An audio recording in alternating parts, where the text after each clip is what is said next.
అందరికీ నమస్కారం. నేను మీ హేమా సుబ్రహ్మణ్యన్. హోమ్ కుకింగ్ తెలుగుకి స్వాగతం.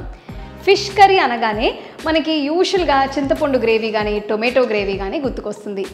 అయితే ఈరోజు మాత్రం అవేం కాకుండా ఒక మైల్డర్ వర్షన్ ఫిష్ కర్రీ చేసి చూపించబోతున్నాను. ఇది కొబ్బరి పాలు ఫిష్ కర్రీ. సో పేరులో ఉన్నట్టే ఈ కర్రీ బేస్ని మనం కొబ్బరి పాలతో చేయబోతున్నాం. సో రండి ఎలా చేయాలో చూద్దాం.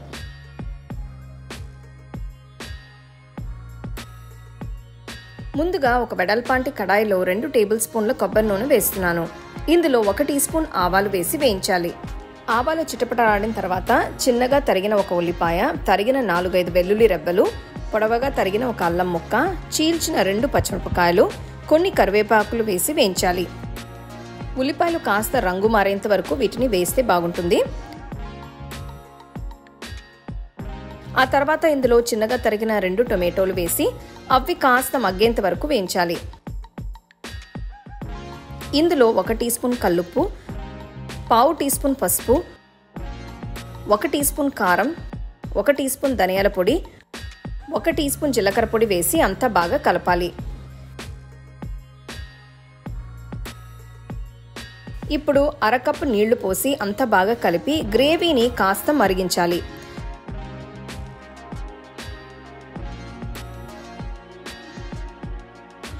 ఇందులో నేను ఆల్రెడీ క్లీన్ చేసి ఉంచిన ఫిష్ పీసెస్ని వేస్తున్నాను.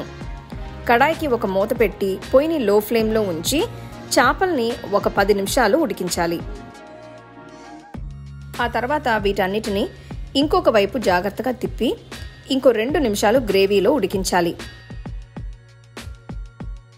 పొయ్యిని ఇలా లో ఫ్లేమ్లోనే ఉంచి ఇందులో 2 కప్పుల కొబ్బరి పాలు పోయాలి. గరిటతో కలుపుకుండా ఇలా జెంటిల్గా కడాయిని తిప్పితే బాగుంటుంది. ఈ పాయింట్లో రుచి చూసి 1 టీ స్పూన్ ఉప్పు యాడ్ చేస్తున్నాను. ఇది కూడా లైట్గా కలిపిన తర్వాత ఇందులో ఒక కరివేపాకు రెమ్మని కూడా యాజ్ ఇట్ ఇస్గా ఇలా వేస్తున్నాను. మూత పెట్టి కూరని ఒక 5 నిమిషాలు మగ్గనివ్వాలి.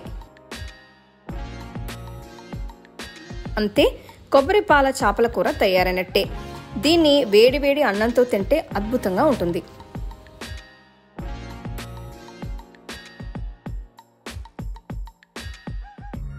ఈ కొబ్బరిపాలు ఫిష్ కర్రీ చాలా టెంప్టింగ్గా, చాలా ఆరోమాటిక్గా ఉంది.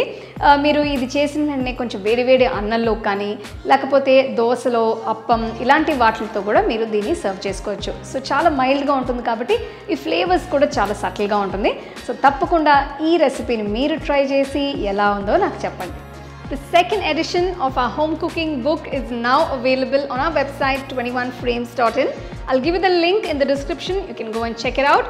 The book is currently available only in India for now. So you can place your orders on 21frames.in.